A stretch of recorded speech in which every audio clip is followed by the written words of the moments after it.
સરકાર તમારી છે, પોલીસ તમારી છે, બધું જ તમારું છે. આ પ્રકારની વાયા વાત બંધ કરો. તમારા પર કોઈ હમણાં મનસુખભાઈ કીધું કે સીસીટીવી ફૂટેજ છે, મોબાઈલમાં રેકોર્ડિંગ છે, તો જનતાને જાહેર કરો.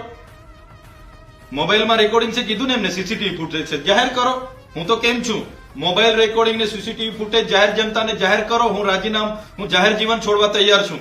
હું એમના જેવી ખોખલી વાતો નથી કરતો કે રાતે રાજીનામા આપવાની વાત કરીને બીજા દિવસ. તો નમસ્કાર દર્શક મિત્રો, અત્યારે સોશિયલ મીડિયાની અંદર અવારનવાર મિત્રો ચૈતરભાઈના મિત્રો વિડીયો વાયરલ થઈ રહ્યા છે. અને જેની અંદર મિત્રો અત્યારે એક સોશિયલ મીડિયાની અંદર એક વિડીયો વાયરલ થયો છે.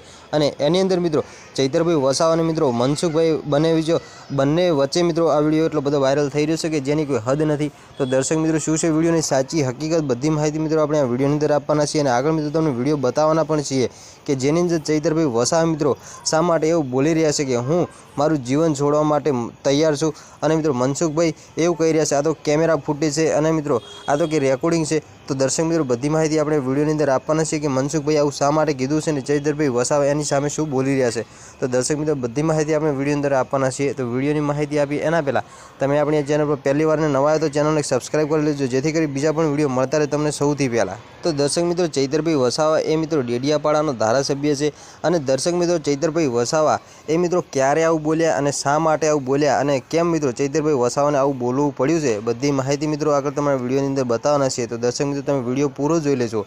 અને વિડીયો જોયા પછી મિત્રો કોમેન્ટની અંદર તમે જણાવતા જજો કે આની અંદર જે મનસુખભાઈ જે મિત્રો જે કોલ રેકોર્ડિંગ કીધું છે અને મિત્રો એવું કીધું છે કે આ તો કેમેરા ફૂટેજ છે. તો સૌથી પહેલાં તરત મિત્રો તમે વિડીયો જોઈ લો, પછી મિત્રો કોમેન્ટની અંદર જણાવતા જજો. તો જોઈ લો મિત્રો વિડીયોમાં.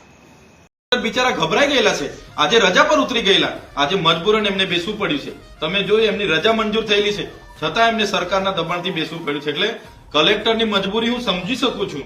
સરકાર સામે શાનપણ નકામું છે પણ હું સમજી શકું છું. એટલે બિચારા કલેક્ટરને દબાવવા, ડરાવવા અને મજબૂર કરવા પડ્યા છે અને કલેક્ટરે મજબૂરન આ નિવેદન આપ્યું છે. સત્ય બહાર આવ્યું છે.